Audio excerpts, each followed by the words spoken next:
NDP බැංකුව සම්බන්ධයෙන් මම පාර්ලිමේන්තුවේ හෙළිදරව් කිරීමක් ඇත්ත වශයෙන්ම මේක Committee of Public Finance එකනොත් අපි මූලිකව ගත්තා. නමුත් මේක එක නිසි පරිදි එකට අවශ්‍යතාවය ඉෂ්ට කරන්න ඒ අවස්ථාවේ බැරුණාට මම හිතුවා පාර්ලිමේන්තුව තුල මේකේ සැබෑ තත්ත්වය දැනුවත් කරන්න අවශ්‍යයි කියලා. මොකෝ මට පේන්නේ මේක බැංකු ජනතාවට කිසිම බියක් ඇති කරන්න අවශ්‍යතාවයක් නැහැ.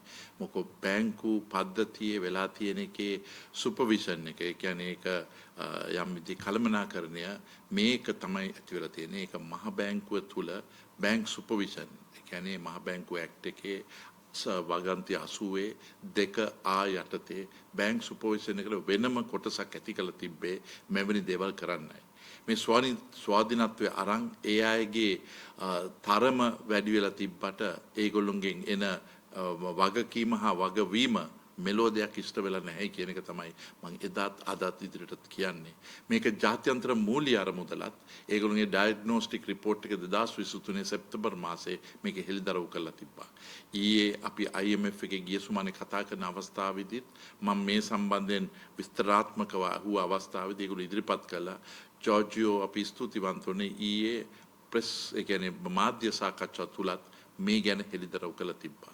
නැවත ජනතාවට කිසිම බියක් ඇතිවන්න අවශ්‍යතාවයක් නැහැ. මොකෝ ඒක අපේ සතු කාර්යභාරය අපිට කිසිම අදහසක් නැහැ මේකේ අනිවාර්ය බියක් ඇති කිරීම. නමුත් මහ බැංකුවේ සුපර්විෂන් සෙක්ෂන් එක ඇත්ත වශයෙන්ම ක්‍රියාත්මක තිබෙනවද නැද්ද කියන එක නැවත අහන්න අවශ්‍යයි. මට දහස් ගණන් කට්ටිය කතා කළා මේ ප්‍රශ්නේ අහන අවස්ථාවේ මම හැමදෙනාටම කිව්වේ කරුණාකර මේකේ අනිසි බියක් ඇති නොකොට වගකීම ඇති මේ මහ බැංකුව තුල මේවා නිවැරදි ස්ථාවරය ඇති කිරීම තමයි අවශ්‍ය වන්නේ. අපිට උත්තර දෙන්නේ නැහැ. ඒ දෙන්නේ නැති වුනහම මම ඇත්ත වශයෙන්ම ප්‍රිවිලේජ් එකක්, ඒක වරප්‍රසාද කඩකිරීමක් යටතේ ඒක පාර්ලිමේන්තුවේ ඉදිරිපත් කරා. මම හිතන්නේ ඔබතුමාලට ඒක ලැබිලා ඇති. නැත්නම් මම ඒක දැන් ලබා දෙන්නම්.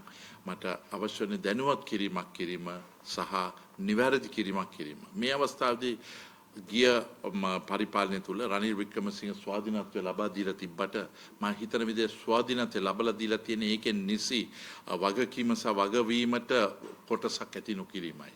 එවලේ රටක් බංකොලොත් වීමෙන් එළියට එනකොට ජාත්‍යන්තර මූල්‍ය බැංකුවත් එක්ක කතා කරනකොට ඒ අය අනිසි කොන්දේසි දැම්මා. ඒ දානකොට ඒකින් ඉක්මනට එළියට එන්න මේකේ ඒක අතුරු ප්‍රතිඵලයක් වශයෙන් අවශ්‍ය නිසි නීති රීති ලබා ගන්න නැහැ.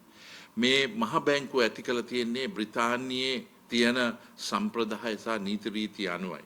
නමුත් මේක පරිවර්තනීය නිවැරදි මේ පරිවර්තනය කළා අලුත් පනතක් එනකොට බ්‍රිතාන්‍ය කොටසකුත් ඇමරිකාවේ තිබ්බ කොටසකුත් ගෙනලා තියලා තියෙනවා. ඉතින් මේ දෙක බද්ධ කිරීම තුළ අපට නිසියාකාරව අපට පේන්නේ මේකේ සම්පූර්ණයෙන්ම කොහෙද ඇත්ත වශයෙන්ම බලය රකින්නේ, කොහෙද ඒකේ වගකීම ඇතිවන්නේ කියන ප්‍රශ්නේ ඉස්මතු වෙලා තියෙනවා. ඉතින් එහෙමනම් නිවැරදි කරීමේ වෙලාවක් ඇවිල්ලා තියෙන එක කරන්න අවශ්‍යයි. දැන් NDP ආයතනය ගැන මම හිතන්නේ අපි හෙළිදරව් කිරීමක්. මොකද මේක දැන් බැංකු තව මූල්‍ය ආයතන ගණනාවකට ගිහිලා තියෙනවා.